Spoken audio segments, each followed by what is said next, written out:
Bro ఒక్కటే చెప్తున్నా ఎవరికైనా సరే, మీరు మీ చిన్నప్పటి నుంచి ఎప్పుడైనా సరే మీ గుండెల మీద చేసుకొని చెప్పండి, గవర్నమెంట్ స్కూల్స్ మాటం చూసారా, డిజిటల్ బోర్డులు చూసారా, బెంచీలు చూసారా, మీది ఇదేంటి గోరుముద్ద పథకం చూసారా, ట్యాబ్స్ చూసారా, డిక్షనరీ చూసారా?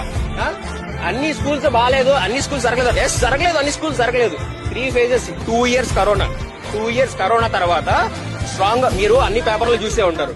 Vaccination AP is the top, AP is the top vaccination లో. 2 years కరోనా తర్వాత కోలుకొని 2022 అకాడమిక్ ఇయర్ 2022 నుంచి 2023 వరకు సిబిఎస్ఈ సిలబస్ రన్ చేశాడు. చూపించేదన్న స్కూల్ నాకు తెలంగాణలో చూపి, తెలంగాణలో ఏం రన్ అవుతుంది? స్టేట్ సిలబసే కదా. మరి హైదరాబాద్ మనకి 1000 సిబిఎస్ఈ స్కూల్స్ కి 1000 స్కూల్స్ కి సిబిఎస్ఈ లైసెన్స్ ఇచ్చాడు. రిమైనింగ్ అందరూ కూడా సిబిఎస్ఈ అవుతారు. కాబట్టి సెంట్రల్ గవర్నమెంట్ 1000 స్కూల్స్ కి ఇచ్చింది. అర్థమైందా? సిబిఎస్ఈ ఎందుకు పనిచేశారు? ఈ గవర్నమెంట్ సిబిఎస్ఈ ఎందుకు పనిచేశారు? ఇప్పుడు నేను చదివించుకోలేనబ్బా, నేను నా పిల్ల